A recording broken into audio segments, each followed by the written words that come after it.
So on Monday, October 2nd, as well as Tuesday, October 3rd, we got some new information about plans Paizo has coming up for Pathfinder, including the Seasons of Ghost and some more remaster previews. And I just thought this would be a good chance to kind of catch up on some news because neither one is necessarily worth its own story, but we can kind of go over what we see. So my name is Don. I'm trying to be the Sly Strategist, and let's go ahead and get into it. So, not necessarily related to the Seasons of Ghosts, however, it is related to the remaster. Is we're kind of going over the core ancestries and heritages that are going to be available in the core rulebook. Once again, we have the kind of normal ones that you would think of: elf, gnome, leshy, and orc. And we also kind of go into the versatile heritages, which are the Nephilim, Iruverin, Dromar, and Changeling. And it is just a nice little look into what we have coming down the pipe. Once again, I do fully recommend that you check the Paizo blog fairly often because they do present a lot of information there that is really fun to get at. And I'll go ahead and include the links to these stories as well as the blog itself below. But now let's move on to our next story. Now, the next story is Paizo's Season of Ghosts adventure path that is coming out. This is going to be coming out very soon. I know if you are on the Adventure Pass subscription, you've already gotten a shipping notification for these things coming out. So they are going to be available very, very soon. But just do a quick little read through of their first paragraph here. The remote town of Willow Shore is nestled on the banks of the Seba River. Founded by religious pilgrims and host for a time to a bustling lumber business, in the first few years after the onset of the Age of Lost Omens, Willow Shore's fate looks grim. Already faced with fears about political upheaval due to the collapse of the Empire of Longhua, and fearful of rumors that monsters from the deeper reaches of Shenmen are prepared to seize control of the land, Willow Shore is ill prepared for a horrific new curse about to engulf the region. Now, with this, you basically get to start out in Willow Shore, so you're either a resident or you have recently come there, moved there, something along those lines. The wildlife is acting aggressive and strange. There's a thick fog that descends across the whole region, and at night, things get much worse. So, the whole point is that you are there to try to help your hometown or your adopted town from getting over this strange curse. Now, once again, to kind of show the cover art here and some things that are in the player's guide, and there is a link to the player's guide, and that is right here. And let's go ahead and take a look at the player's guide. Now, the player's guide is 25 pages and it's spoiler free.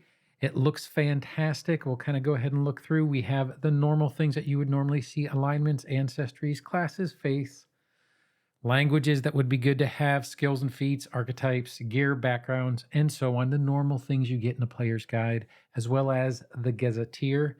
Now, one thing I did find very interesting, and that was in the alignment section.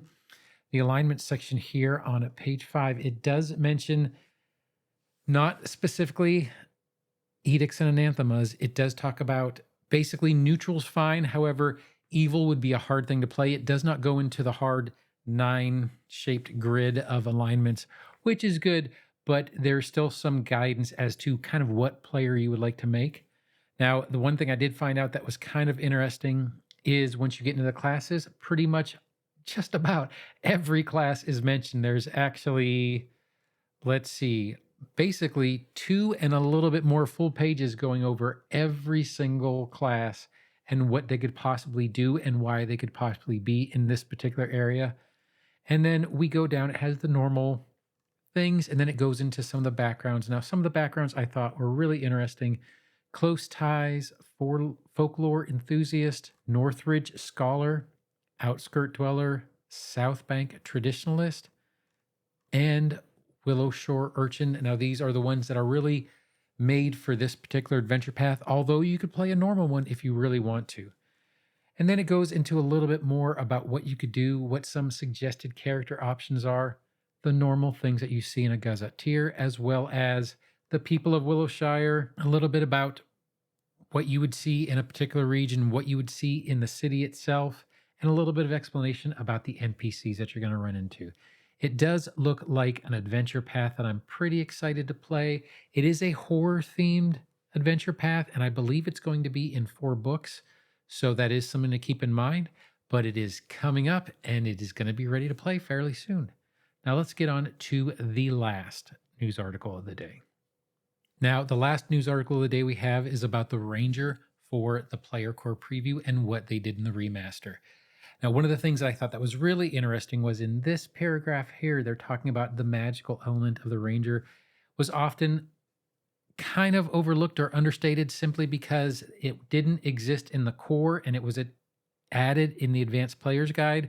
So it wasn't necessarily part of the scaling originally, but they have since changed that. And in the remaster, right here, we've baked the spellcasting progress directly into the Ranger's core chassis, ensuring that the class features like the Ranger expertise and Masterful Hunter naturally progress the Ranger spellcasting proficiency all the way up to Master. So the Ranger is a little bit more baked in and should be a lot smoother if you want to play a Ranger.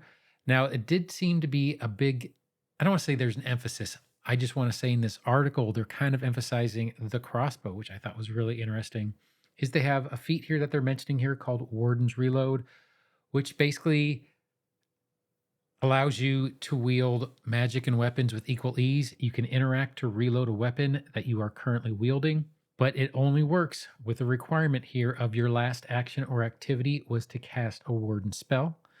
Now, I did think that that was really interesting. They do talk a little bit about Ranger snares are going to be one thing and not appearing in player core that were originally available to the class. They were kind of the least satisfying option, is kind of what they're saying. So they're pulling them out of the class, but they will appear in player core 2, kind of in place of where these particular spell casting version of the Ranger thing is. And then we also have some changes to feats that, and I like their wording here, that many people saw as being taxes that you had to pay to accomplish a specific flavor. And then the example they have is the crossbow ace feat that originally appeared in the player core rulebook was written under the assumption that all crossbows were simple weapons, and so it provided a damage bonus that essentially converted these simple weapons into martial weapons whenever you took certain actions like using hunt prey or reloading. And there were issues with that. Not going to get into too far that much, but we do have how they addressed the issue, which is they added a martial crossbow, the arbalest, so that you can expect a more reasonable damage output because it's no longer just a simple weapon unless you have a specialized tax of feats that you have to take. This one, they also mentioned that they've adjusted crossbows to make them more their own weapon group with a damage-oriented critical specialization that deals 1d8 persistent bleed damage plus additional bleed damage equal to that weapon's item bonus to attack rolls. So they've kind of taken the crossbow and made it its own category rather than just grouped in with the others. So you can kind of see the table right here, as well as a reworking of the crossbow ace. And they're saying that it basically works more like the gunslinger's various reload abilities. So I think that is a great thing going forward for Rangers. Now, that is one little thing I want to bring up again is that don't sleep on the Paizo blog. There's so much information that gets released there. Some of it is just there to whet your appetite, like these remaster previews, but it works for me. It does whet my appetite for the remaster coming up, and I'm so looking forward to it. But I do hope you like this little news roundup, and if you did, feel free to like, subscribe, or hit that notification bell. But whatever you do, I hope you have a great day and happy adventuring. Thanks.